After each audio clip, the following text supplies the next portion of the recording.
Рамазан айының соңгы 10 көнендә Бөтен дөнья татарлары конгрессы исеменнән Уфа шәһәрендә ифтар ашлары әзерләнде. Инде ул ифтар ашлары беренчесе Бөек җиңүнең 75 еллыгына багышлап 9 май көнендә бирелде. Анда ветераннарыбызга, сугыш балаларына, тыл ветераннарына ашлар таратылды.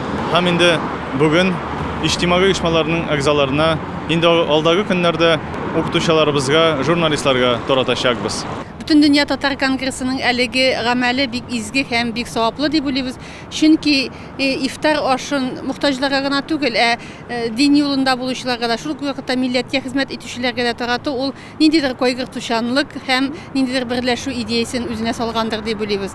Бу уңайдан оештыручыларга да рәхмәт сүзләрен җиткезәбез һәм теләгән дуаларыбыз кабул булсын, кылган гамәлләребез изге булсын дигән теләктә калабыз. Biz Башкортстан татарлары милли мәдәни автономиясе исеменнән әлеге чараны оештыручыларга, әлеге изге гамәлне кылучыларга рәхмәт сүзләре җиткезәбез.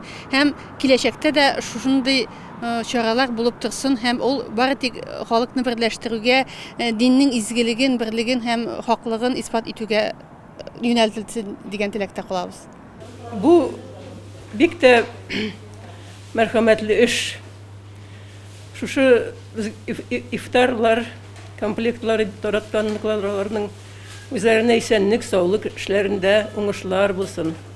Аларның да күңелләре күтәрелсен, безнең дә күңелләребез күтәрелсен. Безне куандырган өчен аларны Ходай Тәгалә куандырсын. Бүген без монда изге Рамазан аенда очраштык.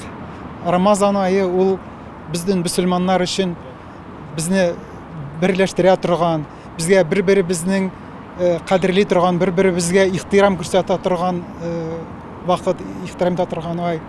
Менә бүген Бөтен дөнья татарлары конгрессы исеменнән иҗтимагый оешмалар өчен ифтар ашы үткәрелде. Һәм рәхмәтләребезне әйтәсебез килә Бөтен дөнья татар конгрессына, менә Ихлас мәчете һәм аның әзерләгән осталарына шушы ифтар ашы өчен минем теләгем без киләчәктә дә шулай бергә булыйк, бердәм булыйк. Әгәр дә без бергә булсак, бердәм булсак, безгә бернинди дә вирус та, бер нәрсә дә безне җиңә алмаячак. Рәхмәт. Ассаламу алейкум, рәхмәтуллаһи ва баракатуһ. Бергә булыйк.